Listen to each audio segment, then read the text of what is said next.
Muy buenos días a todos. Bienvenidos al panel Estrategias Efectivas de Ciberseguridad en Educación Superior, Experiencias Reales y Conocimientos de Valor. Mi nombre es Erika Sánchez Chablé y tengo el placer de presentar al maestro Fernando Thompson de la Rosa, director general de Tecnologías de la Información de la Universidad de las Américas Puebla, quien moderará el panel. Adelante, maestro Fernando.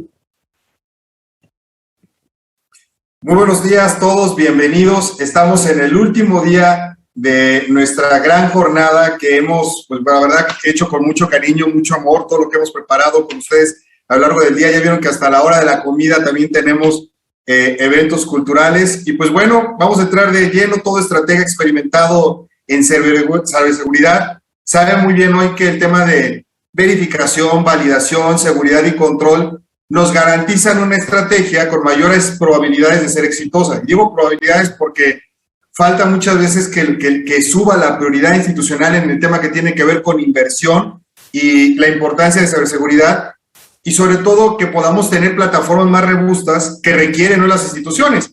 Escuchamos todos los días alrededor del mundo cuando hackean alguna que otra institución, y la verdad es que, pues bueno, el ser blancos de los cibercriminales no es nada divertido. De hecho, durante 2020 y 2021 hemos visto que varias instituciones siguen siendo víctimas de ransomware, de phishing, y eso por mencionar algunas, y el confinamiento pues ha incrementado directamente la forma sustancial de utilizar la tecnología para que puedan seguir operando las instituciones. Entonces, pues en mayor medida esto se vuelve importante. Y el día de hoy tenemos un panel con verdaderos expertos en la materia, los cuales la verdad nos van a dar un punto de vista profesional sobre lo que ellos están haciendo, esperando que tú te lleves algo útil a tu institución. Es lo que queremos que te lleves ideas, que te lleves iniciativas, que copies estrategias y que evites errores que también vas a escuchar, que también llegamos todos a cometer. Nos acompaña Eduardo Caroso Blumenstein de la Universidad de Montevideo. Muy bienvenido. Él es gerente de innovación y desarrollo de negocios en ITC. Nos acompaña un viejo conocido y amigo de muchos de nosotros, el maestro, mi querido Radamés Hernández Alemán, quien trabaja en la Guardia Nacional. Él es el director general precisamente del CERT-MX y trabaja en la división científica. Bienvenido, mi querido Radamés. Nos acompaña la doctora Perla Viera, de la Universidad Autónoma de Nuevo León, joven responsable y muy talentosa, y está encargada de la parte de seguridad informática, de coordinación académica de su facultad. Y nos acompaña también la maestra Alma Patricia Chávez del TEC de Monterrey, es la directora regional del Departamento de Computación, y bueno, un gran amigo también de todos nosotros, de varios de nosotros, el doctor Gabriel Sánchez Pérez. Bienvenido, mi querido Gabriel, del querido Instituto Politécnico Nacional, del ESIME en Culhuacán. Él es un profesor investigador y va a estar aquí también colaborando con nosotros. Bienvenidos todos y cada uno de ustedes. Vamos a empezar con las preguntas. El objetivo es básicamente que ustedes le den a los asistentes sus argumentos basados en su experiencia, basados en sus conocimientos, para que ellos puedan de alguna manera conseguir cómo justificar, por ejemplo, darle más prioridad de inversiones en materia de ciberseguridad para sus instituciones. Y pues bueno, dado el inminente modelo híbrido al que nos vamos a enfrentar todos ahora, con gente en casa y con gente en el campus, cuando nos lo devuelvan las autoridades en nuestro caso, pero bueno, hablando de otros temas, pues bueno, ¿qué vamos a hacer ahora de cara al futuro, no? Quisiera preguntarles, y si están de acuerdo, empezamos primero con las damas. Queda abierto para cualquiera de ustedes. Entonces, la pregunta es, ¿tenemos una visión estratégica de los riesgos a los que nos enfrentamos ahora? Y cuando digo tenemos, piensen en general en Anuyes. Adelante, por favor, cualquiera, Pati o Perla, por favor, empezamos con ustedes.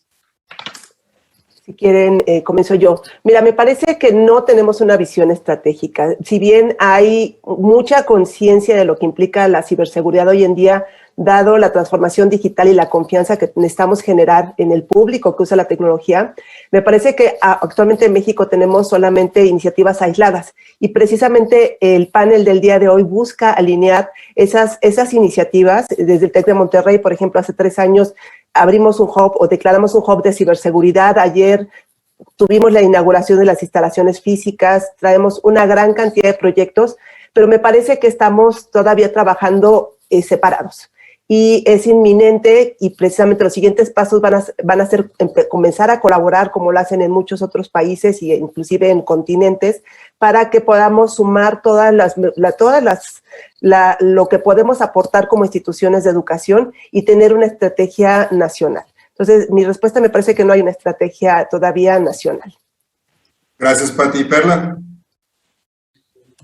Coincido con la maestra Patti. Efectivamente, ahorita hemos confundido un poco el hecho de que muchos sean nativos digitalmente con que sean conscientes de lo que representa el uso de la tecnología, porque el uso de la tecnología representa una responsabilidad de usarla correctamente para evitar estos riesgos de ciberseguridad, y no lo estamos teniendo. Lo estamos viendo hoy en día. ¿Cuántas instituciones, no nos vayamos a educación superior, de educación básica, no fueron afectadas por cosas de ciberseguridad ahora con esta digitalización tan urgente que tuvimos? Entonces, sí necesitamos voltear a ver qué estamos haciendo y hacer una tipo campaña nacional para, ok, sabes usar redes sociales, sabes tener una computadora, una tableta, pero ¿cómo la vas a usar responsablemente para que estés seguro en lo personal, en lo económico, en lo profesional? Porque esto es algo que urge y pues que cada quien está jalando para su lado, y si seguimos jalando para su lado, pues no vamos a lograr hacer algo realmente significativo y de impacto. Mil gracias. Querido Gabriel, Eduardo, esta pregunta, o triple pregunta, doble pregunta más bien, si lo quieren ver así, es: ¿cuáles son nuestros principales riesgos hoy en día, obviamente en la materia del comento, y qué amenazas emergentes deberían preocuparnos más y perdón por llamarlo así, en nuestra industria de educación superior? A ver, la primera cosa que tenemos que entender es que en el momento de la emergencia sanitaria, nuestras universidades, por lo menos en el caso en Uruguay, pasaron de una situación en la cual el profesor tenía controlada una sala y el contenido en el mejor de los mundos, en una nube o en un disco duro propio, a tener casi todo virtual, no conocer a los alumnos personalmente, trabajar con digamos, equipos para controlar las asistencias, controlar las pruebas de aprobación, y todo eso pasó a ser virtual. Entonces, los tesoros de información que antes estaban en la vedelía, en la biblioteca, en las patentes y en los profesores, en este momento están navegando por el mundo a buenas y sabiendas de cualquiera que esté jugueteando por ahí. Y esa realidad cambió. Esa realidad hace ahora a las universidades mucho más, con una superficie digital mucho más abierta, con una exposición de riesgos muy diferente. El ransomware está campeando. En los últimos 3 meses he estado involucrado por lo menos en 4 o 5 incidentes de ransomware. Por suerte no contra universidades, contra empresas que tienen middleware de un proveedor mundial que tenía una vulnerabilidad y la explotaron. La cosa es que los modelos van a ir exportando, vamos a tener ataques de tipo ransomware, donde nos roben información, ataques que van a estar combinados con 2 vectores. A la vez del ransomware le vamos a meter un daño a los service para que el lector se dé cuenta de que el ataque tiene sentido. Y encima es muy probable que podamos meter alguna modificación de alguna página para tener algún examen un poquito más fácil o suspender un examen con denial of service. Y eso que antes era algo que era aceptable porque lo resolvías metiendo a los muchachos adentro de una sala, ahora si te tiran abajo el Moodle para la prueba o el EVA para la prueba, ya no puedes hacer la prueba, ya es un tema de imagen y de descrédito, y de ahí en más todos son problemas. Así que, de verdad, que el futuro cambió. El presente cambió, el futuro va a ser peor. Y hay que empezar a prepararse con una visión estratégica que incluya estas nuevas situaciones en nuestra vida cotidiana. Estoy muy de acuerdo con la posición de Patricia, de que el problema también es individual, y con la posición de Perla también de que las personas son nativos digitales y en realidad es como que le diéramos a un bebé un revólver capaz que mata a la mamá, porque no tiene ni idea de lo que ella puede hacer con eso y está trabajando con la información sin tener ningún tipo de preparación para usarlo. Así que el mundo de verdad cambió. Perdón, Gabriel, no te quiero usar todo el tiempo. No, no te preocupes, Eduardo. Gracias a la NUYES por la invitación. Creo que lo que mis colegas han vertido como comentarios son bastante pertinentes, pero yo me quise ir un poquito más atrás. Cuando la pandemia surgió y a nosotros nos confinaron en las casas, las universidades se quedaron sin alumnos. Creo que la alta dirección de todas las organizaciones, hablando desde el punto de vista académico, tuvieron un problema. Y el problema era cómo darle continuidad a los estudios de todos aquellos estudiantes que habían ido a sus casas por la parte de la pandemia. Y la primera pregunta que alguna vez me hicieron desde el área central es, oye, ¿cómo hacemos para darle conectividad a todos los estudiantes? Porque eso no estaba preparado en ningún presupuesto. No había nadie que había tenido una visión de que este tipo de pandemias pudiera colocarnos en una situación de no conectividad hacia las casas. Y sobre todo, pensar en la institución como la mía, que es una institución de educación superior pública, que tampoco los estudiantes podrían tener recursos para poderse conectar hacia aquellos servicios que la universidad pudiera proveer. Entonces, yo creo que sí, el mundo ha cambiado a través de la pandemia. Y desde el punto de vista estratégico, creo que ahora sí, dentro de todos los presupuestos de las universidades, tendría que existir un pedacito en aquellos que tengan que proveer que si la pandemia se reactiva o hay una pandemia distinta a la que hoy tenemos, la continuidad del negocio, que en este caso para nosotros es continuar dando clases, pues debería ser prioritaria para la alta dirección, donde antes no era prioritaria porque sabían que los salones existían, los profesores tenían que llegar a dar clases y los alumnos consecuentemente tenían que participar dentro de los salones. Entonces yo creo que ahí es importante que hoy se lleven la gente que nos escucha, si son aquellos que son asesores o que tienen que ser los encargados en poder hacer presupuestos para las universidades, es que hay que destinar un presupuesto para la parte de un incidente como el que tenemos hoy. Y no es un incidente de ciberseguridad, sino es un incidente de salud que pegó indirectamente en la parte de la conectividad en las escuelas y que al mismo tiempo abrió una puerta importante de áreas de oportunidad en el área de ciberseguridad. Yo leía documentos que nos decían que cada 39 segundos en el mundo se efectúa un ciberataque. Y esos en América Latina son muchísimos los que están haciendo hacia nosotros. Como lo decía también Eduardo, afortunadamente no se ven o no han sido muy llamativos aquellos que están impactando en las universidades, ya sea públicas o privadas, en este caso en México. Pero no estamos ajenos a que esto no suceda. ¿Por qué? Porque ahora han visto que la continuidad del negocio de estas organizaciones, ya sean públicas o privadas, radica principalmente y de parte central en la conectividad que tenemos para nuestros estudiantes. Entonces, para aquellos atacantes que deseen generar un problema, en este caso estratégico para una organización importante como son las universidades, pues radicaría principalmente en eliminar la conectividad que tengan los estudiantes hacia el centro donde hemos propuesto pues esta conectividad para ellos, ¿no? Yo creo que ahí lo dejaría. Hay unas nuevas oportunidades de ataques en ciberseguridad que bueno, seguramente en las preguntas que vienen los podemos comandar, pero yo sí quise sensibilizar a la gente que nos escucha en que nadie estábamos preparados para esto, y los que nos dedicamos a la parte de ciberseguridad, pues en un principio no nos preguntaron, oye, es un ataque de ciberseguridad, es más bien, ayúdame a cómo hago para que la continuidad del negocio de esto que son el dar clases, pues lo demos, y creo que hasta hoy lo hemos logrado de una forma eficiente después de pues, ciertos pasos que hemos aprendido, pero también pues decirlo que creo que hoy esta pandemia nos dejará el conocimiento suficiente para poder afrontar en un futuro que no lo deseo, que podamos tener algún inconveniente como el que tuvimos con el COVID-19. Gracias. Excelente intervención, Gabriel, te felicito y no puedo estar más de acuerdo.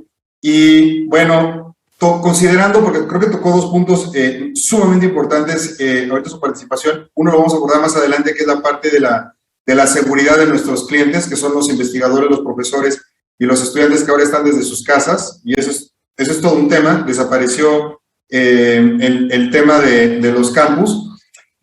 Mi querido Radamés, y primero quiero felicitarte, y lo he dicho públicamente en varias ocasiones, el gran trabajo que hacen ustedes y que pese a no contar con los recursos con los cuales debieran contar, tanto materiales como humanos, para enfrentar precisamente pues, todo lo que conlleva como nación nuestro país, la verdad es que gracias por los esfuerzos heroicos que hacen ustedes, Radamés. Te estoy muy agradecido. Y la pregunta que te quiero hacer es, tú que nos ves desde fuera, no estás en la licuadora del día con día aquí, ¿no? Digamos, en la parte de las instituciones, tienes otras problemáticas, pero en general, tu visión es, ¿estamos gastando demasiado o estamos gastando muy poco para nuestra seguridad en línea? ¿Cómo estamos, Radamés, desde tu punto de vista? Muchas gracias, Fernando, por el comentario. Antes que nada, agradecer a la NUYES la invitación a participar en el evento. Reciban, por favor, un saludo de nuestro comandante de la Guardia Nacional, el doctor Luis Rodríguez Bucio, nuestro comisario general. Y en relación a la pregunta, me gustaría primero mencionar que son decisiones estratégicas. La primera decisión es cuando uno decide adoptar el uso de una tecnología, y esto ya requiere una primera inversión. También esta adopción requiere de un análisis justamente de riesgos para determinar cuál debería de ser la inversión en términos de su protección. Y aquí entra el otro valor, el valor que tiene la información que va a estar siendo pues protegida en términos ya del negocio, ¿no? Entonces son varios los criterios. Decir si gasta mucho o gasta poco también tendrá que ver con la efectividad y el nivel que la propia organización haya decidido darle a este pues modelo tecnológico de negocio y que lo hace además estratégico. Mil gracias, mi querido Radamés. A ver, una pregunta así a bocajarro, Patricia. Perla, al rector, ¿ok?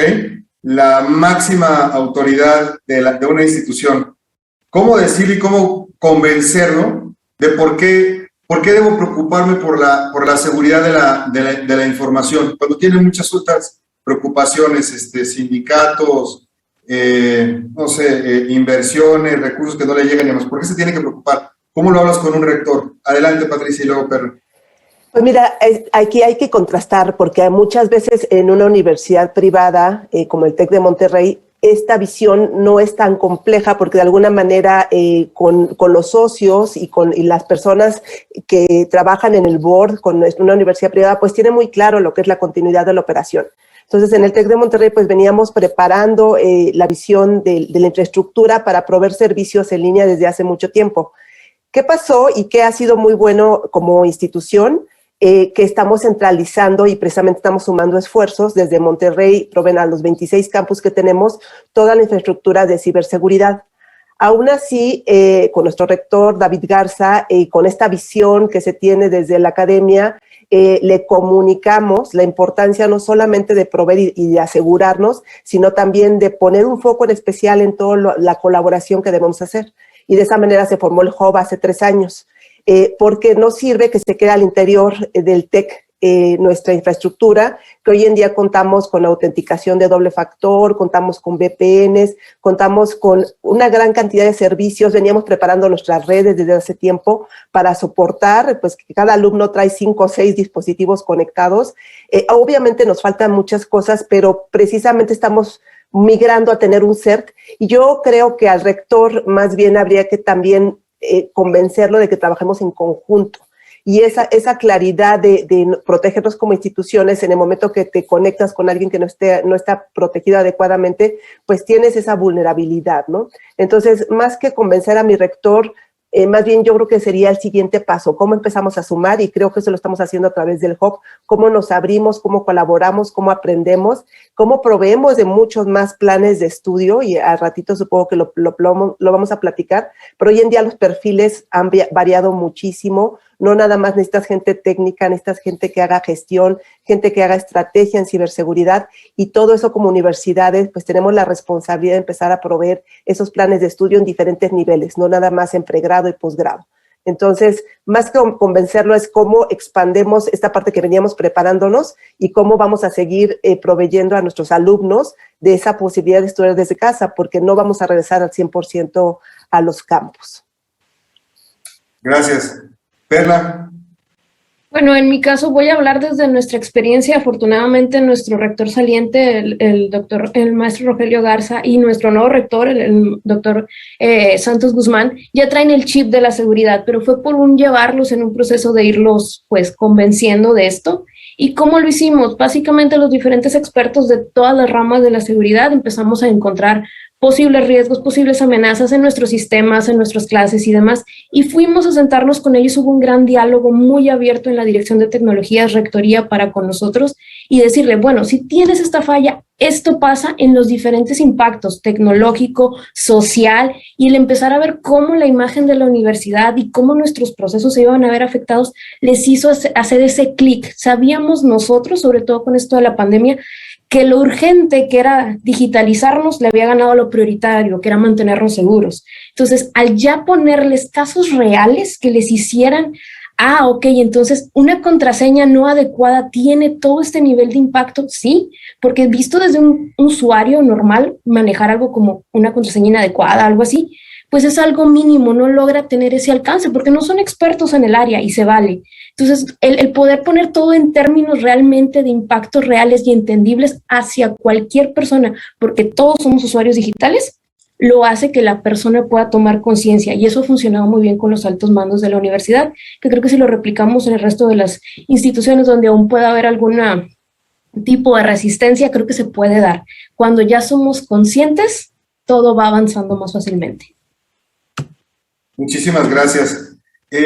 Radamés y Eduardo, como hermano latinoamericano, que estás en otra latitud, pregunta para ustedes, a ver, ¿cuáles son las mayores ciberamenazas que estamos enfrentando en este momento?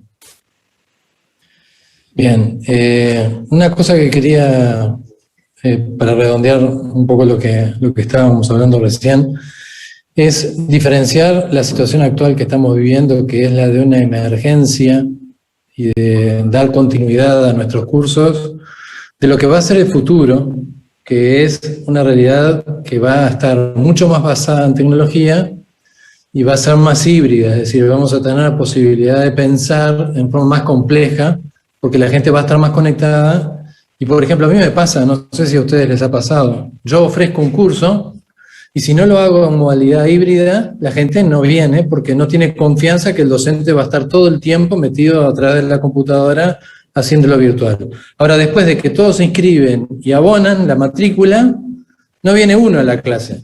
Todos lo hacen virtual. Quieren el salón, pero no lo quieren usar. Y esa lógica, que es medio perversa, medio extraña, va a persistir en el tiempo. Por lo tanto, una primera cosa que tenemos que hacer con nuestros decanos o los rectores es decirles que en realidad el futuro va a ser más digital que hoy, que no va a ser totalmente digital quizá como es hoy, pero que va a ser mucho más digital porque el estudiante y el profesor, los dos, se acostumbrarán a la ubicuidad y a que tienen la capacidad de poder dar la clase y recibirla en cualquier lugar con plataformas que son exitosas. Entonces, en ese contexto, yo tengo que hacer todo un nuevo escenario de riesgo que no tenía hecho hasta hace 12 meses, y en el cual tampoco tengo experiencia, porque el futuro no es igual a lo presente y el presente no es igual al pasado. Por lo tanto, los que empezamos a hacer evaluaciones de riesgo de ahora en más, estamos, junto con lo que está pasando con el coronavirus, aprendiendo sobre la marcha. Y cuando uno evalúa riesgos, el problema que tiene es que a veces imagina cosas que son horribles y no ocurren, y otras veces no se imagina nada y lo que ocurre es mucho más horrible que lo que podíamos haber imaginado. Y se conforma un riesgo espantoso que, no sé cuántos de nosotros pensó en pandemia antes de los primeros días de enero del año pasado. Ninguno. Y bueno, acá estamos metidos todos en un lío gigante. Entonces, eso por un lado. Y esa realidad todavía está persistente. Yo sigo diciendo, Este es un año raro, menos raro que el del año pasado, pero es raro, es diferente. Tenemos que repensarnos todos con una lógica hacia el futuro que también va a ser diferente. Y ahí empiezan a aparecer cosas en donde uno tiene que poner la política de tecnología. ¿Vamos a aceptar en el futuro tener, por ejemplo, evaluaciones con sistemas de proctoring que estén vigilando las computadoras y las personas en el examen? Hay países en donde eso se puede hacer y hay países en donde hacer eso es una blasfemia. Ahora, cuando lo hago y guardo esa información y que tiene muchos temas de privacidad y sanciono a alguien y después todo ese paquete de información que es muy complejo, que involucra datos personales, conductas, ¿no? etcétera. Vamos a tener las percepciones de lo importante que es esa información si se usa incorrectamente en malas manos. Estoy seguro que muy pocas personas están pensando en eso. En que de repente hoy tengamos un alumno haciendo macanas que queden grabadas y que dentro de 10 años sea un político de alto renombre y las usemos para prender los fuegos de una campaña política. Estoy seguro que nadie está pensando en eso. Yo porque tengo la cabeza retorcida, pero digo, ¿y eso es un riesgo? Sí, es un riesgo. Porque me tira abajo la universidad. Porque resulta que el tipo es el presidente. Entonces, ojo, ¿no? Hay que pensarse muy bien todas las cosas que el futuro nos depara. Yo creo que hoy si tenemos que pensar en escenarios de riesgo, Radamés seguramente tenga información más fresca, lo que está asolando el sistema hoy es el ransomware bien enfocado, el phishing bien enfocado, que después me provoca esa captura de información para después tratar de hacer extorsión o interrupción de servicios. Y después, los estudiantes disfrutan a mansalva de tirar abajo las distintas plataformas de evaluación para tener un par de días más para estudiar. Esos son los dos riesgos que yo veo más nuevos, porque robar notas y cambiar calificaciones, eso ya lo hacían de antes. No es nuevo, eso ya viene de antes. Perdón. Gracias, Eduardo. A ver, Radamés, ¿cuáles son las mayores amenazas de ciberseguridad en este momento desde tu punto de vista? Sí, coincido totalmente con lo que mencionó Eduardo. Definitivamente el panorama de las amenazas ha ido cambiando.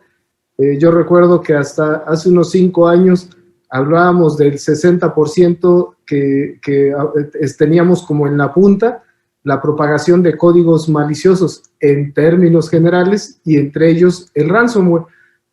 Ya del 2019 para acá, ya en el contexto de la pandemia, pues el ransomware ya se convirtió en una amenaza global y ya pues por ende hemos tenido distintas víctimas en este periodo. Y definitivamente este tipo de códigos maliciosos además se mueven muy rápidamente y cada vez son más sofisticados. El secuestro de información, por ende, entonces hoy pues encabeza la lista en lo que respecta a códigos maliciosos, porque además esto le representa un beneficio económico a sus creadores y a sus atacantes, ¿no? Porque a veces unos son los que lo hacen y otros son los que lo utilizan. Esto obviamente pues facilita que no exista una sola responsabilidad.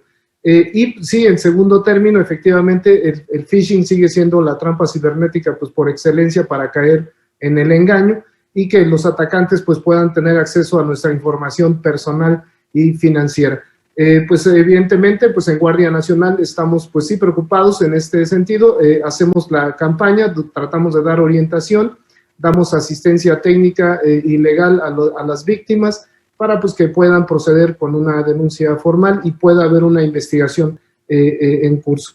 Es cierto también que los modelos incluso de tecnológicos de las instituciones también se han ido transformando. Con sorpresa pues vamos viendo que las nubes pues ya empiezan a dejar de ser totalmente locales y empiezan a moverse al ciberespacio y más entendiendo que en estos entornos se requiere ser flexibles ante lo que ya también mencionaba Gabriel, ¿no? Seguramente en el 2019 cuando alguien analizaba los riesgos y decía riesgo de una pandemia bajo, probabilidad de ocurrencia prácticamente era nulo. Entonces, ¿quién pudo haber advertido y haber incrementado este criterio en ese instante, ¿no? En cambio, en 2020 seguramente ya cambiaron los criterios y las decisiones, ¿no? Excelente, muchas gracias. Querido Gabriel, una pregunta pensando en la generalidad de las instituciones que agrupamos a NUYES.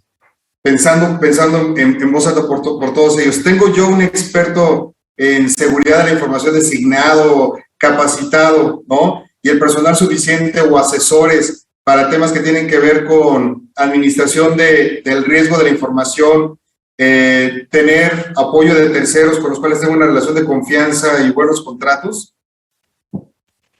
Sí, gracias.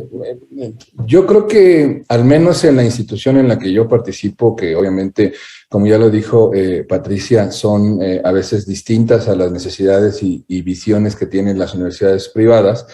Hacía yo números rápidamente aquí que por lo mientras el Instituto Politécnico Nacional tuvo que haber pensado en tener clientes antes de la pandemia entre 5,000 y 10,000 conexiones en la red, a pasar de un día para otro a 250,000 conexiones y tener que cuidar todos ese tipo de nodos. Y como decía Eduardo, en revisar pues que los sistemas estuvieran arriba, que los sistemas no fueran pues utilizados para otro fin y que el ancho de banda que teníamos pues destinado para ciertos servicios, pues ahora lo tuviéramos que hacer mucho más eficiente. Yo creo que cualquier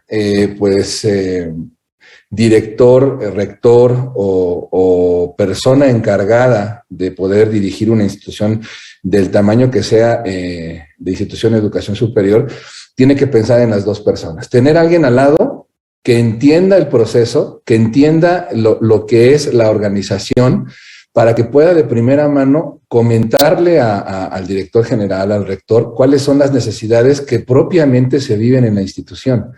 Y después que una vez aquella persona de la alta dirección entienda la necesidad que se tiene como organización al interior de la propia organización, valga el pleonasmo, ahora sí, descubrir que a lo mejor no somos capaces de tener esas habilidades al interior de la organización y buscarlos con aquellos partners con los cuales obviamente están destinados a ofrecer ese tipo de servicios. Yo creo que no puedes dedicarle 100% la confianza a tu personal interno, porque seguramente no estamos pues al 100% dedicados a conocer las últimas tecnologías, no tenemos la disponibilidad de los equipos para probarlos. Seguramente aquellas compañías grandes e importantes pues proveen una capacitación muy específica a su personal para que ellos salgan y ofrezcan estos servicios a estas grandes entidades como son en este caso nosotros, las universidades, pero al mismo tiempo al interior habemos personas que sí conocemos el proceso, que sabemos cuál es nuestra fortaleza y nuestra debilidad y en conjunto estas dos personas al interior y con aquellos expertos al exterior con personal calificado, podemos ofrecerle alternativas importantes a nuestros directivos que seguramente ellos las aprovecharán para ponerlas en beneficio de nuestra comunidad académica, tanto profesores, alumnos como personal administrativo. Gabriel, tú mismo, si pudieras compartirnos, por favor, ¿cuál es la estrategia de ciberseguridad que tiene el Instituto Politécnico Nacional? Como para poderlo compartir y que los demás tomen nota. Pues al interior, no soy la persona encargada de la estrategia. Existe el Centro Nacional de Cálculo, que son los encargados de llevar las directrices institucionales, pero obviamente yo las conozco porque llegan a las instituciones y las tenemos que seguir. Obviamente es principalmente brindar un servicio de calidad en cuestiones de tecnología a nuestros estudiantes, hablando hoy en situación de pandemia. En segundo lugar, ofrecer que estos servicios que el Centro Nacional de Cálculo, a través de la Dirección de Cómputo y Comunicaciones, ofrezca un panorama seguro y que nuestros docentes, alumnos y administrativos confíen en que la información que va a estar fluyendo sobre esta red gigante que ahora se ha convertido nuestra red del instituto, pues tiene los mecanismos de seguridad implementados suficientes para que pueda brindarle el estudiante, como lo decías tú, confianza de que la información que va a fluir sobre esta red es segura. No todos los docentes ni todos los alumnos utilizan las herramientas institucionales, eso también hay que decirlo. Algunos profesores no se sienten cómodos con usar Teams, algunos profesores no se sienten cómodos con usar Zoom, algunos otros utilizarán otras herramientas, y ahí es cuando nosotros pues tenemos una dificultad o tenemos un riesgo porque no podemos estar pues monitoreando estas redes que salen forzosamente fuera de nuestra jurisdicción. Pero creo que la directiva que había tenido a tener el maestro Víquez, que es el director del Centro Nacional de Cálculo, hasta el momento no hemos conocido de incidentes pues importantes que hayan surgido a través del uso de las tecnologías, y creo que como toda organización, pues día a día tendremos que ir aprendiendo de lo que suceda, de lo que se nos reporte desde los dueños de la tecnología, de las herramientas, que en este caso utilizamos Microsoft Office 365 para este tipo de desplazamientos de comunicación entre alumnos y docentes. Y bueno, pues eso sería un poco de la estrategia que tenemos nosotros en el instituto. Muchísimas gracias, Gabriel. Y sí, es todo un tema ese, el proteger la libertad de cátedra y lo que conlleva. Mil gracias, Gabriel. Perla, por favor, si nos pudieras compartir cuál es la estrategia de ciberseguridad que tienen en la Autónoma de Nuevo León, por favor. Bueno, creo que aquí les puede ayudar un poco a las universidades públicas. Creo que es una situación muy similar. Antes de realmente sentarnos a ver en la ciberseguridad, estábamos muy aislados, como eran diferentes facultades y dependencias que integraban la Universidad Autónoma de Nuevo León, pues cada quien tenía sus medios y teníamos la Dirección Central de Tecnologías que controlaba todo esto. Empezó a haber incidentes desde antes de la pandemia. No vamos a decir que los hackeos empezaron en marzo del año pasado porque estaríamos mintiendo. Y de ahí se vio la necesidad. Oye, pues resulta que las facultades de tecnología sí tienen un equipo propio para temas de seguridad, no nada más el tema de soporte técnico, sino que tiene un equipo de seguridad. Bueno, eso nos hace clic, y a nivel universidad se hizo lo mismo, se creó un equipo de seguridad dentro del área de tecnologías para apoyar. Vieron que solos no iba a funcionar esto, entonces empezaron a crear un equipo donde las diferentes facultades de tecnología nos asociamos con la dirección de tecnología para compartir experiencias. Nadie puede ser experto en todos, pero tenemos expertos de muchas cosas en toda la universidad. Entonces, a nivel tecnológico nos unimos, tenemos reuniones cada cierto tiempo y vamos llevando las directrices en cuestión de tecnología. Al mismo tiempo se forma un hub de innovación tecnológica basado en Industria 4.0, donde uno de los pilares es la ciberseguridad, y eso también nos abre un foro. Hay más participación de los expertos para ir sumando a nuestras estrategias puntuales acorde a las necesidades, pero ya no es un equipo aislado que está tratando de luchar contra los 1000 hackeos contra la uni. Si somos un montón de maestros distribuidos, entonces eso dio lugar a que se diera una sinergia mucho más interesante. Más aún, vimos que esto está genial, pero nos falta la parte legal. Llega la Facultad de Derecho y Criminología aquí, dicen, ¿saben qué? Vamos a hacer un centro de investigación de ciberseguridad y todo lo que tenga que ver con informática forense. A partir de ahí vamos a presionar para que se den leyes y cosas interesantes, y vamos a hacer concientización y el correcto manejo de la cadena de custodia, porque si bien ahorita hemos estado hablando de amenazas y demás, que es muy importante tenerlas en cuenta, pero ¿qué pasa cuando ya ocurrió el incidente? ¿Cuántas cosas vamos a poder recuperar después del incidente? Necesitamos que la parte de forense digital esté ahí. Entonces nace también la estrategia ahora de toda la parte de forense digital, unidos los de criminología con los de seguridad, para poder hacer también esos planes de recobrar el negocio, de recobrar las evidencias, inclusive de llegar a juicios y cosas más cuando ya sean incidentes más delicados. Entonces, básicamente la clave para nuestra estrategia ha sido empezar a colaborar desde dentro, y creo que esto va a dar oportunidad de que al rato pues colaboremos con el TEC, con el IPN y con otras cuantas universidades más, porque ya vimos que ahí está la solución, juntarnos todos los expertos y empezar a sumar para mejorar nuestra seguridad. Excelente respuesta, Perla. Y sí, la verdad es que ninguna institución privada o pública está exenta de ese tipo de temas. Ya le ha pegado muy fuerte a universidades privadas. Hace algunos meses la Universidad Panamericana fue víctima de un ataque de ransomware que inclusive paralizó buena parte de su operación. Algunas otras universidades públicas, o sea, la verdad es que, y sabiendo que hay inversiones en estrategia de todas maneras ocurre, pues más si no estamos todos integrados y trabajando. Patricia, por favor, misma pregunta, antes de pasar a otro tema que acaba de tocar muy importante, que tiene que ver precisamente con el tema de la ley y pasar con Radamés. Si pudieras compartirnos, por favor, desde el punto de vista del TEC, ¿cuál es la estrategia de ciberseguridad que están siguiendo ustedes institucionalmente? Por supuesto. Bueno, primero, importantísimo, a veces pensamos que las universidades privadas tienen recursos ilimitados y la realidad es que no, ¿no? La realidad es que dependemos de las colegiaturas, particularmente en el TEC hay un porcentaje que dependemos de colegiaturas y otro tanto de donantes, ¿no? Porque somos una AC. Partiendo de eso, pues obviamente tenemos que utilizar muy bien nuestros recursos porque realmente protegernos una institución que tiene 26 campus, pues tendríamos que ponernos de acuerdo. La ventaja como institución privada es que nos dicen rojo y es rojo, nos dicen verde y es verde, ¿no? Siempre digo que nos dicen salta y tú saltas, ¿no? Entonces, ¿qué ha sucedido desde hace 10 años? Tenemos una estrategia de centralización de servicios que viene a través de Monterrey con un equipo muy sólido que se contrató y colaborando precisamente con empresas hermanas que son las empresas que son parte de nuestro consejo como FEMSA, se creó una estrategia de ciberseguridad y de estandarización de servicios desde donde partimos a tener exactamente los mismos servicios todos los campus.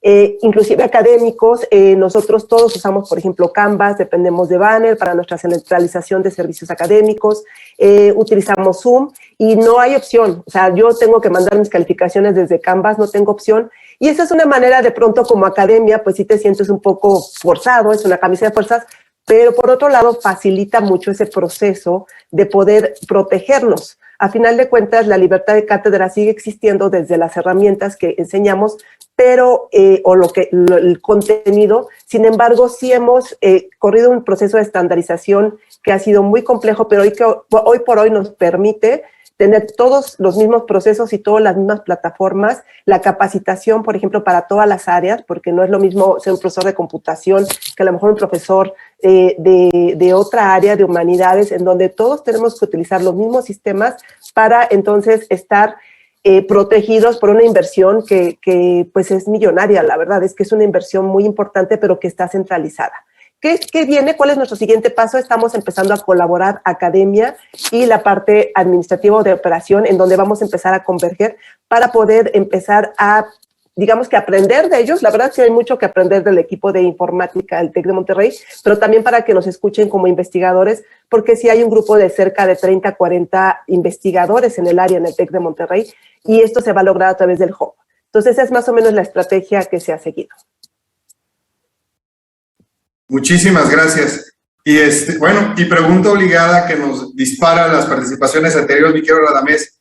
¿Cuáles son nuestras obligaciones de cumplimiento con respecto a los datos confidenciales que tenemos de estudiantes, profesores y demás? Sí, hay un aspecto ahí relevante. Primero, habría que definir en cada organización si los datos que son confidenciales son propios de la organización y estos tienen ya esta clasificación. Tenemos pues en el caso de las instituciones federales pues hay una obligación por parte de los servidores públicos para que esta información no pueda ser revelada ni compartida de manera no autorizada, y usualmente pues en el sector privado se utiliza mucho la firma de acuerdos de confidencialidad y esta clasificación pues se vuelve importante para que las personas en principio puedan reconocer qué tipo de información tienen o están recibiendo, si ésta se encuentra debidamente clasificada y es confidencial, y sobre todo si ya fueron notificados y sobre todo si ya tienen o cuentan con un acuerdo de confidencialidad. Este tipo de prácticas también se llevan en la misma forma entre las instituciones federales, usualmente la participación en grupos y compartir documentos siempre pues se etiquetan con esta naturaleza y obviamente uno como servidor público también está obligado a darle debido cumplimiento y evitar que este tipo de información pues sea difundida pues de manera sin autorización. También es muy importante que no en todos los niveles de las organizaciones se adoptan este tipo de responsabilidades y por ende este tipo de información circula pues en grupos muy compactados y cuando llega a haber alguna exfiltración pues a veces es o por desconocimiento o por sí justamente pues ya un acto de irregularidad. Entonces sí existen obligaciones, pero yo creo que la principal la tenemos en las instituciones al hacer una clasificación adecuada de la información, al hacer una comunicación hacia los responsables que van a tener a su cuidado este tipo de información y sobre todo al implementar controles que permitan pues verificar que efectivamente se les está dando el debido cumplimiento. Punto neurálgico que tocaste, y por eso la verdad es que la gran mayoría de los DLPs, al menos en las universidades, fracasan, porque no existe una correcta clasificación de la información a nivel institucional, que nada tiene que ver con lo tecnológico. Muy buen punto. Eduardo, te quiero hacer una pregunta, pensando tú en lo general. ¿Tú piensas que están alineadas nuestras prioridades en la parte de ciberseguridad con las necesidades de información en general de las instituciones? A ver, no hay alineamiento alguno.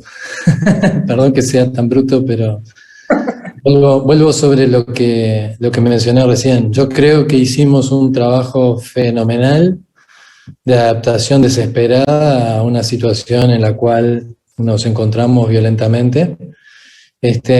Hoy creo, por ejemplo, en mi universidad hay un grupo multidisciplinario que está bajo reunión permanente, tratando de dilucidar cómo va a ser el futuro.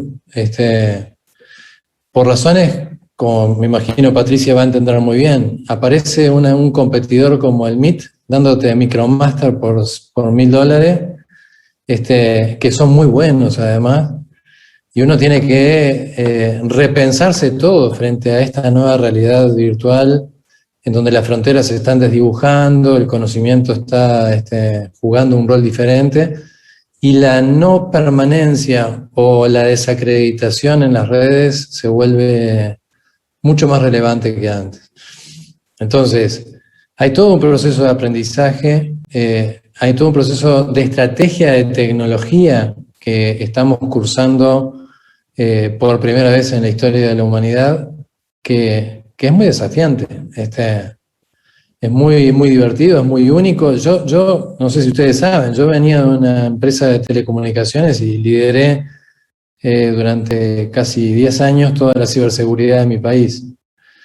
Agradezco un montón, literalmente, a la vida, que eso pasó hace 10 años. Hoy sería totalmente incapaz de hacer algo como lo que tuve que hacer en aquella época, porque no podría tener una dirección estratégica.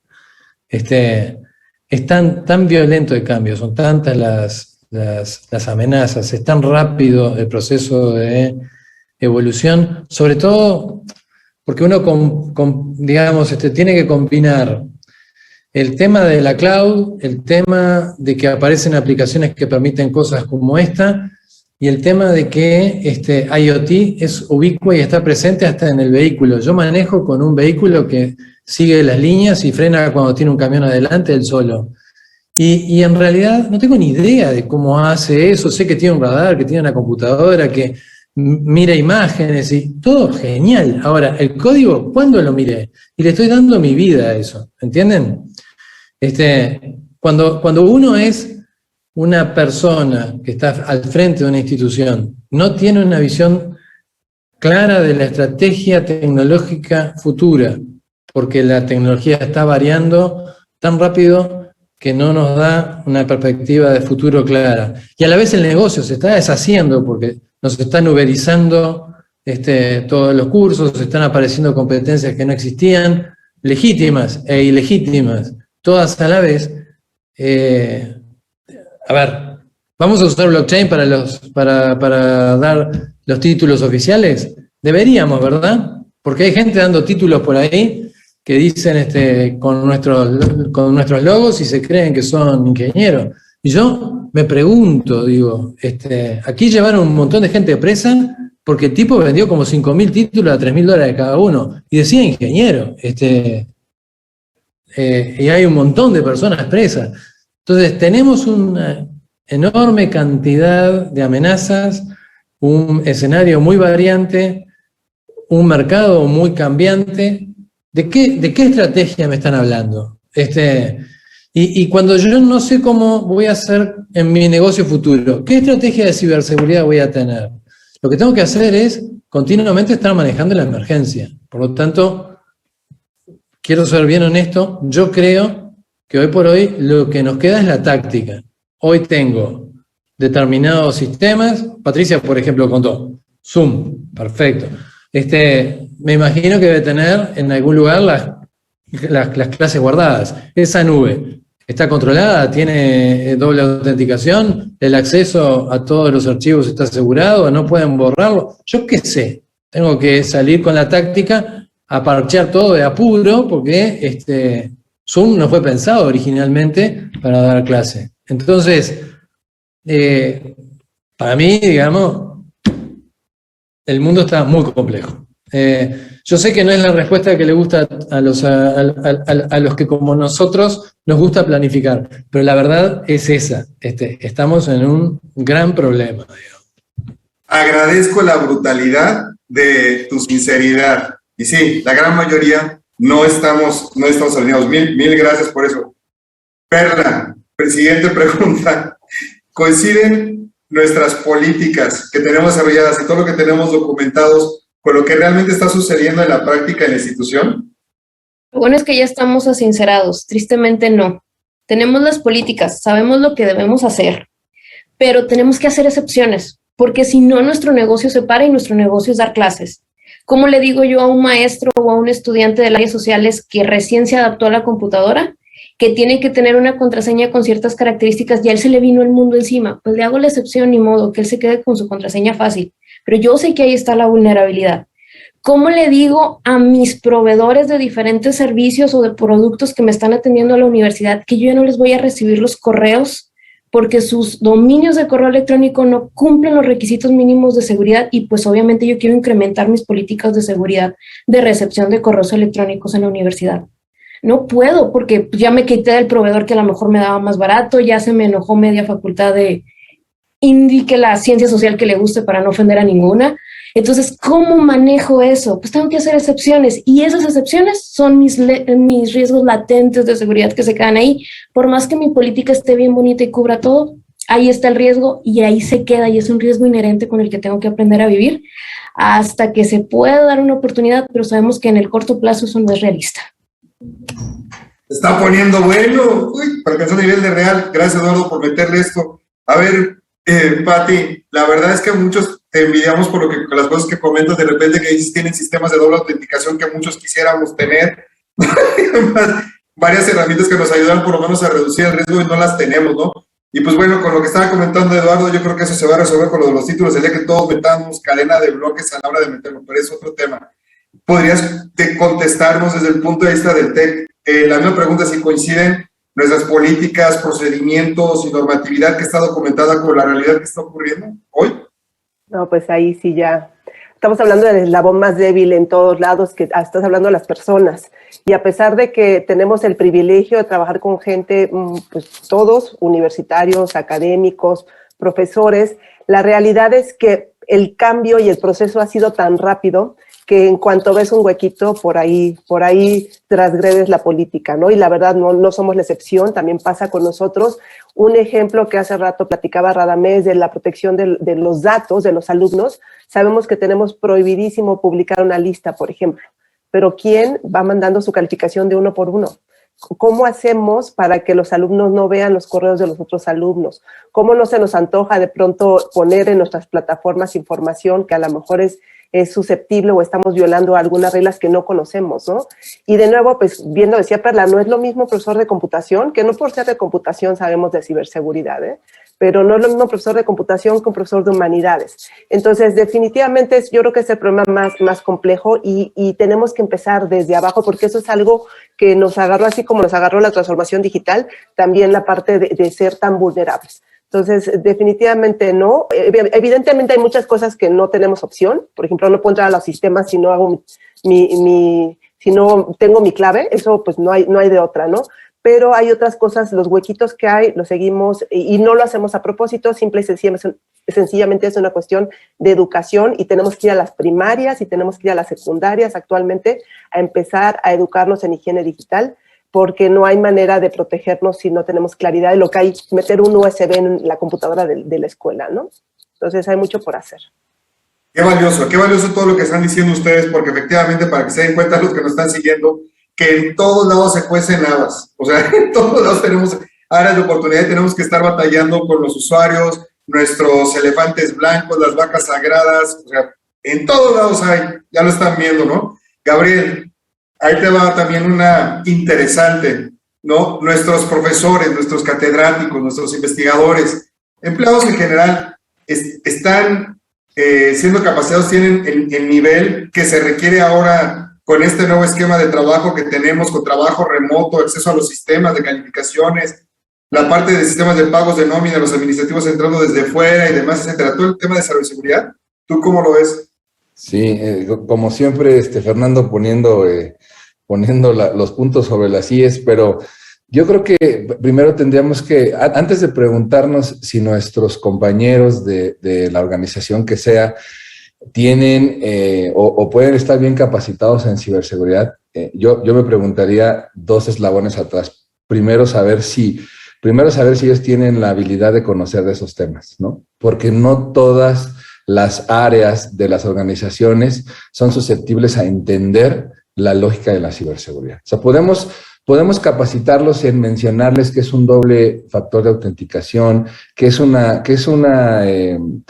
contraseña robusta, que es un riesgo, pero pareciera que eso, para nosotros que lo hemos escuchado durante ya algún tiempo, inclusive a veces todavía no lo alcanzamos a entender y materializar en los nuevos procesos que tenemos hoy en día.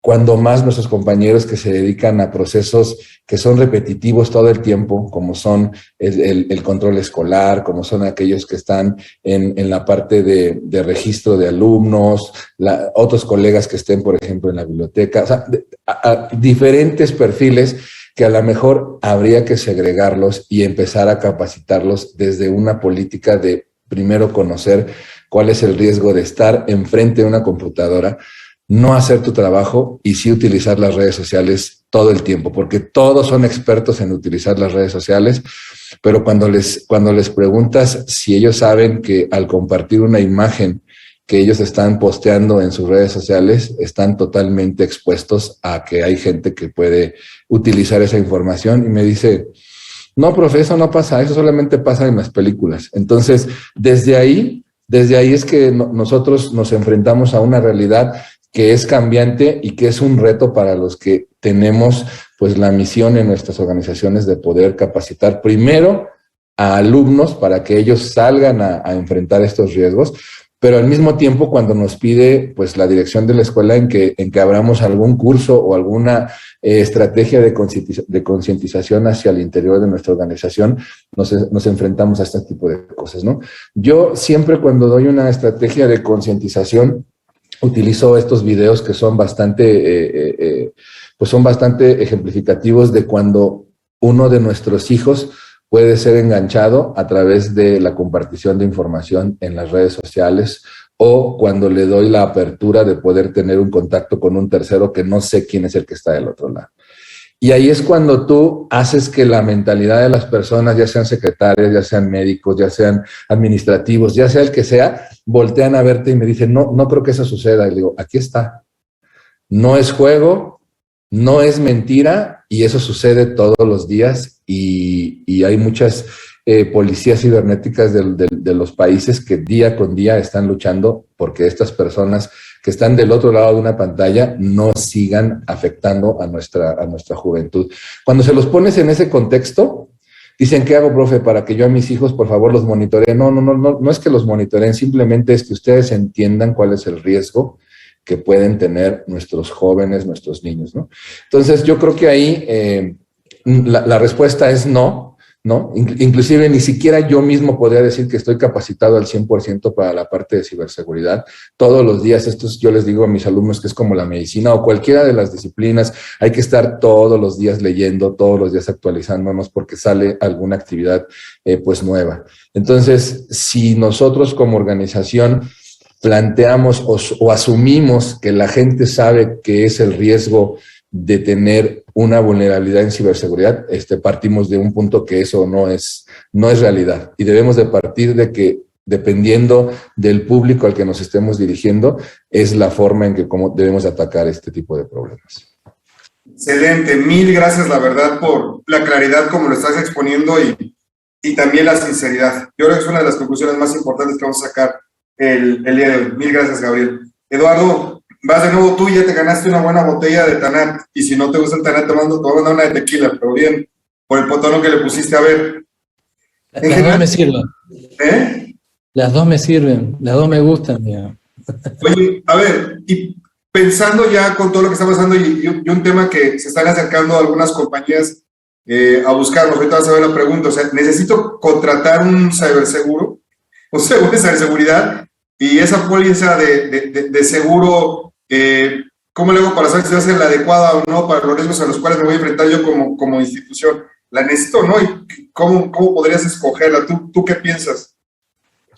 Bueno, yo me he enfrentado a esto varias veces y hay distintas situaciones. Aquellas plataformas que tienen mucha información en tiempo real, cuando uno quiere ir a una empresa de seguros, en donde hay mucho dinero en juego, no sé, estamos hablando de repente de plataformas en las cuales está metida las matrículas de los alumnos o algún tipo de soluciones en donde un robo de información puede provocar un daño económico importante. Ahí, la verdad que la duplicación y el manejo inteligente de la arquitectura de TI siempre es más barata que el seguro, pero estoy hablando de que es más barata que el seguro en la póliza de un año, o sea que me pago toda la duplicación del software, de hardware y la gente para gestionarla, cuando, digamos, en un premio de un año, que no me pasó nada, me lo cobra la aseguradora. Y eso pasa porque en realidad la aseguradora, digamos, está muy poco segura, valga la redundancia, de la posibilidad de perder esa póliza. Es distinto cuando voy a otro tipo de aseguramientos en los cuales yo lo que tengo que hacer es preservar información más estática. Allí, si convenzo a la aseguradora de que lo que estoy manejando es más bien estático, no tiene mucha relevancia a nivel de procesos, puede tener valor porque es una patente, por ejemplo, de un invento, entonces ahí el valor relativo de la patente versus lo que me sale la póliza puede tener sentido. ¿Me estoy explicando? Y eso hace que en realidad el proceso de asegurar sea bastante, digamos, complejo. Yo he inventado formas de presentar el problema a distintas aseguradoras. Cada vez que huelen que la cosa viene medio dinámica, me lo elevan y se me va para Londres o para Estados Unidos y me termina saliendo tan absolutamente, absurdamente caro que termino comprando todo 2 veces. Uno lo dejo frío y el otro lo pongo en un call center en tiempo real, en caliente. Digamos, no me doy cuenta qué cosa dentro de una universidad podría tener ese dinamismo. Pero en el futuro va a pasar porque vamos a empezar a vender productos más pequeños con más frecuencia, entonces nos vamos a parecer más a una telefónica que a una universidad, aunque les parezca mentira. Recuerden esa frase. Porque seguramente dentro de 10 años vamos a estar vendiendo tickets de cursos de 3 horas, vamos a estar todos fascinados por la nueva modalidad, pero bueno, cada 3 horas vas a tener que estar renovando el ticket y eso va a ser una plataforma de tiempo real, ¿no? Interesante vaticinio. Radamés, las mismas 2 preguntas. ¿Necesito un seguro de ciberseguridad? Y la otra es, si la póliza de seguro de ciberseguridad, ¿cómo le hago para saber si es la adecuada o no, acorde al riesgo de la institución?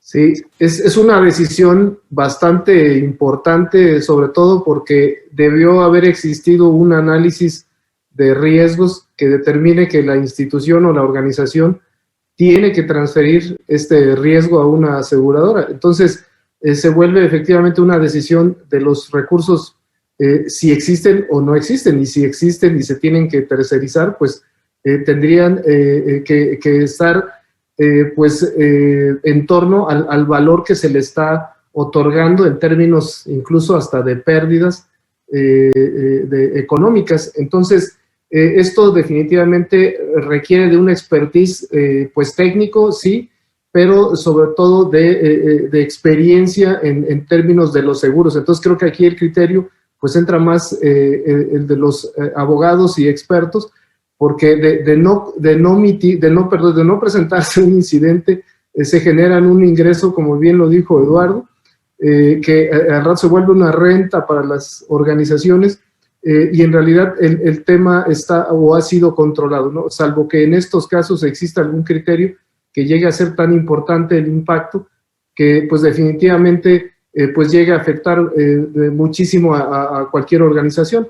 Y por otro lado, que también en los aparatos legales de las aseguradoras pues se les confirme y se les acredite que efectivamente los riesgos que fueron definidos están contemplados, y en esos detalles ahí legales, yo no sé si todos tenemos experiencia seguramente con los coches, ¿no? Pero a veces tienes los choques lamineros, como decimos, que en realidad a veces sale mejor que tú repares el daño, que lo mandes a la aseguradora, que te va a cobrar un deducible mucho más caro, ¿no? Y viceversa, ¿no? Pues al rato resulta que el daño es cuantioso y pues es pérdida total, y entonces este análisis en términos del valor de la información es el que tienen que sustentar claramente para que la decisión vaya a tener en principio un seguro, y dos, hasta qué tipo de incidentes le va a amparar, el que el seguro le cubra las pérdidas. Y el valor de la información a veces es muy difícil de determinar, ¿no? Requiere de un análisis pues multidisciplinario. Mil gracias, mi querido Radamés. Perla, siguiente pregunta, no para la autora de novelos, en general para las de Anúyez. O sea, tu punto de vista, ¿no? ¿Crees que estamos listos para poder detectar si ocurriera hoy un incidente de ciberseguridad, ¿no? Un intento que igual no es exitoso, u otro que sí es exitoso, o uno de fuerza bruta o de violación de datos, como que estamos listos ya para detectarlo? Parcialmente, solamente, o sea, los usuales, las cosas comunes, muy probablemente la mayoría tenemos nuestros sistemas de monitoreo de detección de intrusiones, estamos checando constantemente nuestra analítica de datos para ver nuestros logs y ver comportamientos extraños, pero eso solo nos dice lo de rutina, lo de el Lammer Kitty que está ahí jugando con códigos, del hacker que está ocioso un ratito, pero los verdaderos incidentes, los que ya vienen súper dirigidos y súper bien planeados, es poco probable que los detectemos. Entonces, ahí todavía nos falta. Y me gustaría agregar algo interesante. Hace unas preguntas, Eduardo mencionó que él tenía una mente medio tenebrosa o algo así, de que iba ideando ciertos riesgos de seguridad que los demás no veíamos. Bueno, creo que si queremos irnos a poder detectar estos incidentes, necesitamos tener a alguien con este tipo de mentalidad en cada una de nuestras instituciones, porque es lo que nos permite abrir los ojos. Eso que él está pensando, lo están pensando los delincuentes allá afuera, lo está pensando la gente en proyección en 2, 3 años, qué incidente poder hacer para poder pegar de alguna forma. Y tenemos esa necesidad, necesitamos gente con ese pensamiento. Afortunadamente aquí en la universidad lo tenemos, y espero que cada uno de ustedes tenga una persona así maquiavélica haciendo sus detallitos. Así malvada como Eduardo, no es cierto. Gabriel, misma pregunta, y también pensando así en la generalidad, me interesa tu opinión como investigador. La pregunta es si podemos, ¿no?, hoy detectar que está ocurriendo un ataque, cualquiera que fuera su naturaleza, no fuerza bruta o violación, exitoso o no. ¿Tenemos la capacidad ahorita? ¿Tú qué piensas? Sí, creo que Eduardo quería hacer un comentario al respecto, pero bueno, si quieres contesto y le pasamos la palabra a él. Mira, no, desde mi punto de vista institucional, porque estamos hablando de la institución en la que yo trabajo, no tengo la forma de poder pues saber si los sistemas de monitoreo institucionales están detectando alguna situación al interior o al exterior de la organización, porque bueno, para eso, insisto, está el Centro Nacional de Cálculo, que depende de la Dirección General. Pero voy a platicarte la experiencia que tenemos al interior de la maestría y la especialidad que bueno, pues estamos participando. Nosotros, la primer generación que tuvimos para poder capacitar a estos estudiantes, llegaron 25 personas. Y de estas 25 personas, cuando les hicimos la batería psicológica, ninguno pasó el examen para poder tener el conocimiento de la parte de ciberseguridad. Es decir, que todos, en algún momento, los psicólogos habían detectado alguna posible utilización de los conocimientos para no fines a los cuales, éticamente, debieran de utilizar. Entonces, yo creo que ahí... pues como lo dijo Perla, nuestros estudiantes al final, pues los escogemos porque tienen habilidades técnicas buenas, porque son inteligentes en un examen, pero esa misma inteligencia, después nosotros en el día a día de la academia, tenemos que llevarla por estos caminos éticos y explicarles que obviamente... pues yo siempre cuando hago la clase les digo, oigan, es que lo que nosotros estamos brindándoles a ustedes es un arma, ¿no? Y al final de cuentas también hay que enseñarles que esta arma puede producir un daño, y no un daño físico a alguien como un arma de fuego, sino que puede dañar o puede tener un impacto muy, muy complicado ante la sociedad. Entonces, pues la parte de la ética, al menos en los programas de ciberseguridad del Instituto Politécnico Nacional, es algo importante que nosotros pues damos en cada una de las materias, sea forense, ya sea hackeo ético, ya sea legislación, ya sea desde la misma programación, ¿no? Desde la parte de ingeniería inversa. Todos aquellos profesores que imparten alguna materia deben de iniciar con el decálogo de ética de la maestría, hacer que lo puedan entender, hacer que lo puedan leer. Y aunque dicen, oiga, es que este ya es mi segundo año, lo he visto como 14 veces porque llevo 14 materias, no importa, una quinceava más no te hará daño. Y siempre hacemos que lo lean y que dependiendo de su grado ya de expertise, ahora nos den la retroalimentación en el sentido de decir si esas 12, 13 o 15 veces que lo han visto al inicio de la clase, pues todavía es suficiente para conocer si ellos alguna vez pudieran ser seducidos por el crimen organizado, porque sí también hay que decirlo. Sabemos que el dinero a veces pues quita todas aquellas pues capacitaciones en ética que podamos hacer, y también pues les hemos expuesto una estrategia a ellos de cuidarse al mismo tiempo, porque también pueden ser enganchados no directamente por el crimen, sino por empresas que se dedican a trabajar por el crimen organizado y que al mismo tiempo sus conocimientos los están ocupando para otros fines, ¿no? Entonces, bueno, yo creo que ahí es la parte que tenemos y debemos de luchar no solamente en capacitarlos de una forma técnica, no solamente capacitarlos en habilidades suaves, sino hacer muchísimo énfasis en que la parte ética de su proceder con estos conocimientos siempre debe ser en beneficio de la sociedad. Y gracias, Gabriel. Voy a regresar con ese punto contigo, Radamés, del tema de crimen organizado.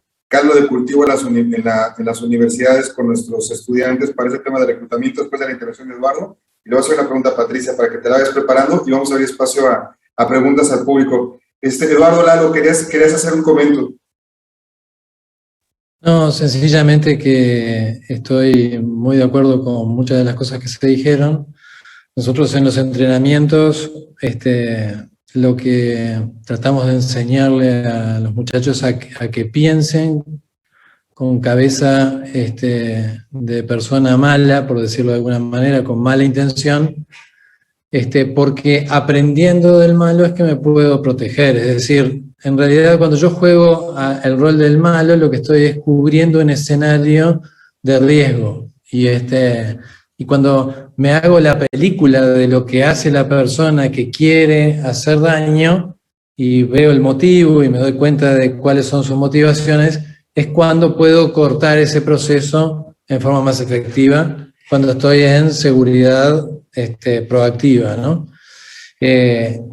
Durante muchos años yo incluso hablaba de que la defensa debía ser solamente pasiva, es decir, yo tenía que armar mis sistemas para que no pudieran ser alterados por los demás.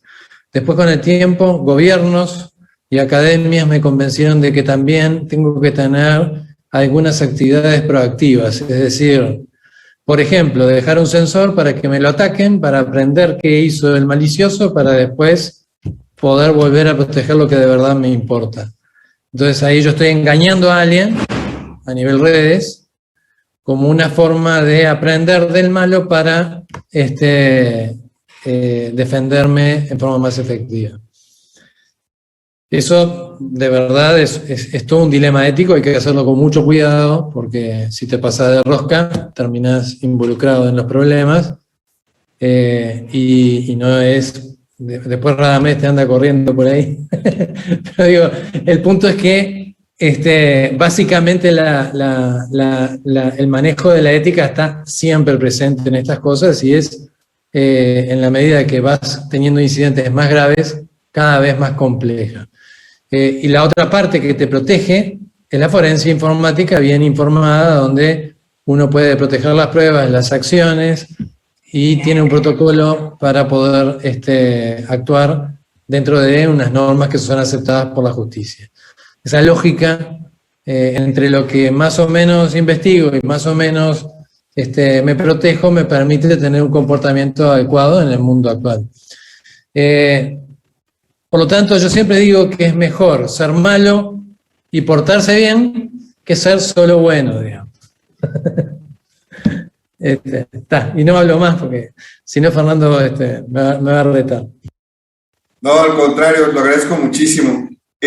Patricia, quisiera aprovechar tu experiencia, no solamente la parte del tech, sino a nivel de las empresas con las que ustedes tienen contacto. En su general, desde tu óptica, ¿saben las empresas cómo responder precisamente a lo que comentábamos hace un momento, a una emergencia o a una emergencia de seguridad informática? Cada vez son más punitivas, como lo que estaba comentando ahorita Eduardo, ¿no? ¿Estamos listos? ¿Sabemos cómo responder? ¿Cuál es tu visión? Fíjate que la respuesta corta es no, pero no estamos listos o no están listas las empresas porque precisamente adolecemos de la capacitación necesaria, dado los perfiles y los diferentes roles que debes de tener una respuesta a incidentes. Tuvimos la oportunidad como Hub de Ciberseguridad de participar en una serie de ejercicios que se hacen en una sede de IBM en Boston, que se llama X-Force, en donde precisamente estas simulaciones que estamos trayendo y que tratando de emular también en el Hub, estas simulaciones de respuesta a incidentes pues tienen muchas aristas. Tienen la arista legal, tienen la arista de comunicación, tienen la arista técnica, tienen la arista además inclusive de la seguridad física, ¿no? ¿Qué pasa cuando el malware está atacando a lo mejor es ciberfísico y está gente atrapada en el elevador, ¿no? Entonces, la realidad es que estas simulaciones ponen a prueba precisamente lo que va a pasar en el momento y necesitamos mucho más entrenamiento. Nos ha pasado con los recientes ataques que hemos tenido en el caso de Pemex, salía la información, no salía, si es cierto o no es cierto. La realidad es que esto puede afectar la imagen de una institución y la imagen de una institución luego es mucho más costosa que inclusive la información, ¿no?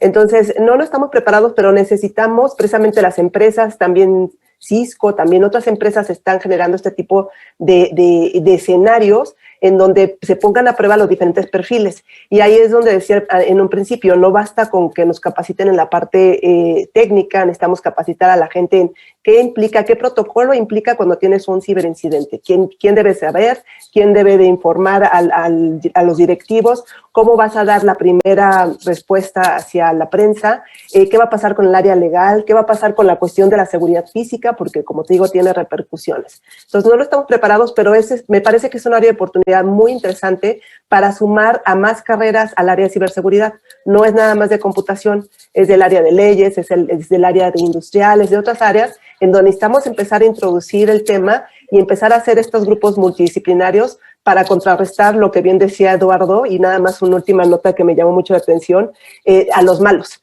Y como nota, comentarles que en Israel me llamó mucho la atención, tuvimos una visita, todos los grupos de investigadores lo que hacen es desarrollar ataques. No se defienden, hacen ofensas. Entonces, para mí me cambió el chip, porque sí, a final de cuentas, ustedes saben que son referentes Israel en ciberseguridad, ellos están ideando qué se les podría ocurrir a un ciberdelincuente. Y eso es lo que hacen investigación, cómo hacer ofensas, no cómo defenderse. Entonces, esa es la opinión. Muchas gracias. Tema incómodo o delicado, el cibercrimen organizado, ¿no? Que cada vez va creciendo y va reclutando gente y con un montón de recursos, mi querido Radamés. Primero, ¿de qué tamaño es el problema? real en México desde tu óptica? Y segundo, ¿cómo podemos ayudar nosotros como instituciones a nuestro país? Bueno, ahí es un tema que requiere un análisis multifactorial porque tiene que ver justamente, el ciberespacio pues solo es un área, un entorno operativo y pues evidentemente esto viene desde la raíz con las condiciones de vulnerabilidad de nuestros jóvenes. Hablando en principio de lo que ya han bien mencionado, de transmitirles obviamente los valores, la ética, incluso las cuestiones morales de vivir en un país que requiere de todos nosotros en un esfuerzo colectivo para salir adelante y que pues evidentemente a través de la delincuencia solo se generan condiciones que impiden, dificultan nuestro desarrollo económico, político, social en lo general. Y creo que aquí es donde juega justamente un papel importante la academia porque gran parte de nuestra etapa temprana del aprendizaje pues se desarrolla justamente en los planteles, ya sea de manera presencial o virtual, pero justamente es a través de la transmisión de los valores que los jóvenes pudieran tener ejemplos, tener expectativas concretas, reales de progreso, de crecimiento, de profesionalismo y evitar que nuestros jóvenes pues caigan en lo fácil, ¿no? En el camino fácil, en las decisiones fáciles que al final pueden convertirse en un problema posterior, ¿no? Nadie está a gusto con vivir, como decimos, a salto de mata, ni a vivir a expensas de la justicia, y pues por ende nosotros invitamos en la Guardia Nacional a que todos sigamos promoviendo pues este tipo de acciones desde la casa, en la escuela, en nuestras organizaciones y en general en nuestra comunidad, para que los valores sean no solamente a través del civismo que conocemos de manera tradicional, sino además nuestras conductas. A veces somos unos de manera presencial y otros cuando estamos en internet, empezando porque ni siquiera tenemos una identidad, no colocamos una foto, ponemos algo gracioso y entonces este tipo de comportamiento facilita a veces que algunos, aprovechando el anonimato, pues quieran ejecutar acciones no solo delictivas, sino también de abusos, ¿no? Entonces, creemos que sí es muy importante mantener este trabajo de concientización de manera constante y permanente, y la ciberseguridad, pues al final de cuentas es una tarea donde pues todos estamos involucrados como sociedad, ¿no? Entonces, lo hacemos porque nos interesa nuestro país, nuestra región, pues evidentemente nos preocupa incluso hasta por nuestras propias familias.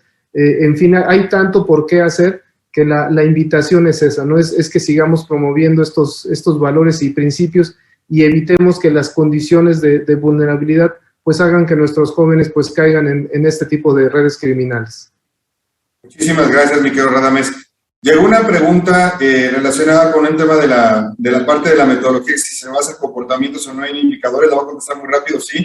De hecho, los CDRs y la parte de inteligencia artificial va más orientada hacia la parte del comportamiento, porque los indicadores ahorita ya quedaron obsoletos, nada más que esas herramientas son caras, porque se basan en machine learning o en inteligencia artificial, pero sí, a final de cuentas es el futuro, porque esto no va a poder quedar en cuestiones de los seres humanos. Antes de saltar a lo que me quiere decir como conclusiones, cada uno de ustedes, quisiera de manera sucinta compartir para los que nos están viendo cuáles son, digamos, en resumen, lo que en visión de un servidor fueron las pepitas de oro, y me gustaría que cada quien dijera otra más o algo adicional que no dijo.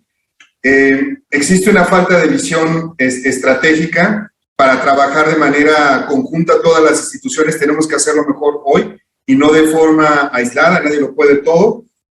Esa falta de colaboración interinstitucional tenemos que de alguna manera aprovechar con foros que tenemos como Comanuyes y todos poner nuestro granito de arena, porque en conjunto sí lo podemos resolver. El futuro está basado más bien va a venir hacia la parte de Higher Education. Me gustó muchísimo eso de Eduardo, hacia la parte que tiene que ver con tecnología. Viene una realidad híbrida y es 100% digital. y van a cambiar mucho de los modelos tradicionales que hoy tenemos de cómo estamos operando las universidades. Nos guste o no, ya viene y hay que prepararnos, ¿no? Y que nos acordemos de lo que nos dice. La otra es que, sinceramente, la gran mayoría de las instituciones no están alineadas a las prioridades de ciberseguridad que requieren hoy las instituciones por diferentes razones, políticas o presupuestales. Tampoco están alineadas nuestras políticas, procedimientos y procesos a lo que realmente está sucediendo, porque nuestros usuarios requieren flexibilidad con lo que está haciendo ahora, y si aplicamos a rajatabla lo que tenemos por escrito se convierte en letra muerta, y tenemos que estar adaptándonos más rápidamente a lo que está ocurriendo, ¿no? Y difícilmente alguien tiene una política o normatividad ahora con el tema del confinamiento. Todos los teníamos como estábamos trabajando hasta antes de marzo del año anterior. Hay un serio problema de falta de conciencia y de cultura de todos los riesgos que implica para trabajar frente a una computadora o un dispositivo con conexión a Internet. Muy, muy cierto. Ni siquiera los expertos que estamos aquí en este panel podríamos decir que estamos 100% capacitados para todo lo que va pasando. Y qué apetecible, ¿no? Que nos hackearan alguno de nosotros. Ese sería un buen escándalo, ¿no? Y el día de hoy, la gran mayoría de las instituciones no estamos preparadas para poder detectar un incidente y poder reaccionar a tiempo, con planes como para podernos levantar en cuestiones de minutos u horas. La gran mayoría. Por supuesto que hay excepciones. Ahora voy a empezar, si me lo permiten las damas, al revés de cómo empezamos, para que nos den su conclusión, por favor. Y quiero empezar contigo, mi querido Gabriel. Tu conclusión. Tenemos 4 minutos, veámoslo rápido. Gracias. Pues simplemente creo que ya diste un panorama completo de lo que cada uno de nosotros estuvo pues puntualizando respecto a las preguntas detonadoras que vimos hoy. Nos llevamos una tarea importante, cada uno de nosotros desde nuestra trinchera.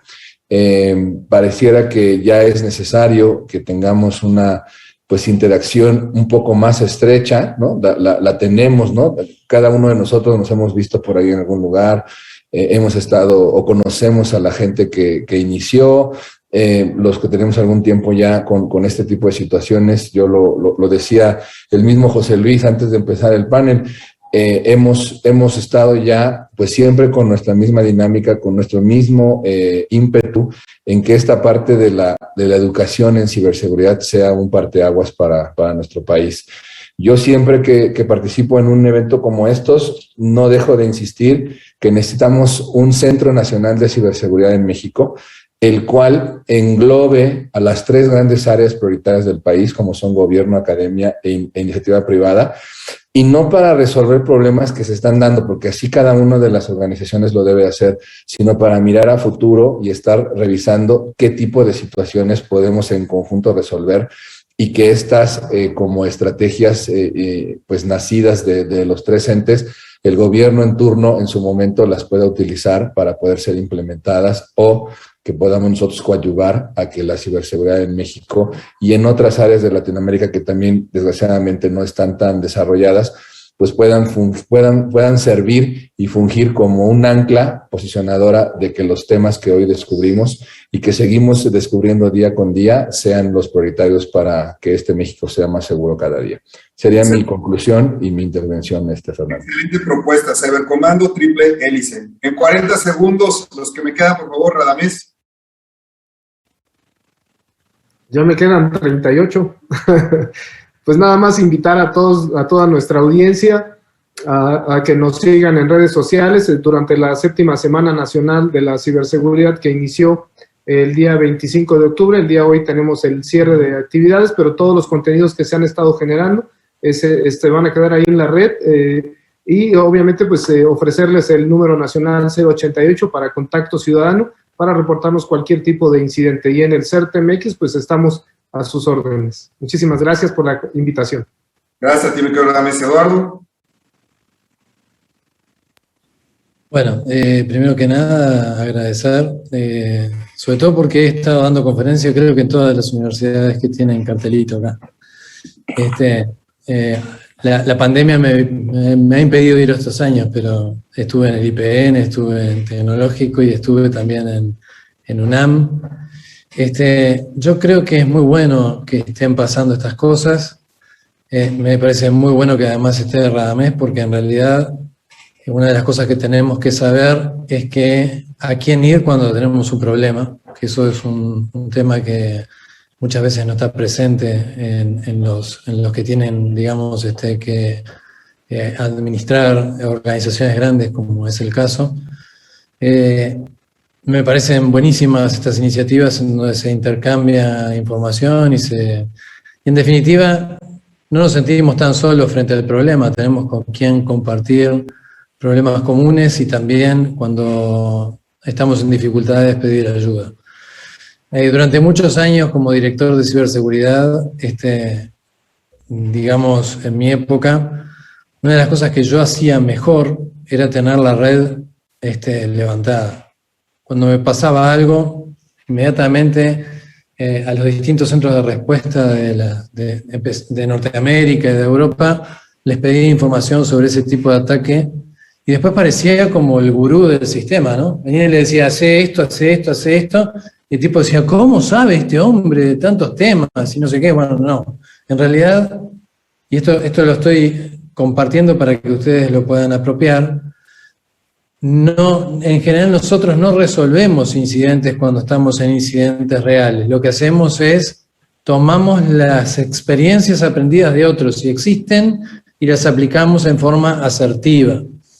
Y para eso tiene que haber centros de respuesta, tiene que haber centros de respuesta especializados, tiene que haber uno de academia, uno de gobierno, uno militar para lo que es la defensa nacional, tiene que haber uno financiero, tiene que haber uno de salud, etcétera. En la medida que la tecnología va aumentando en el proceso del sector, el sector tiene que tener su propio centro de respuesta para tener un radamés a quien llamar cuando a mí me explote la infraestructura y no sepa para dónde salir corriendo. Y radamés lo que va a hacer es pedirle información a otros padres que tienen confianza para ayudarme a mí a resolver el problema. Esa lógica es la que nos salva. Cualquier otra lógica basada en visiones del viejo, digamos, sheriff del Medio Oeste con sus pistolas, nos mata. Morimos con el problema y nuestro revólver sin usar.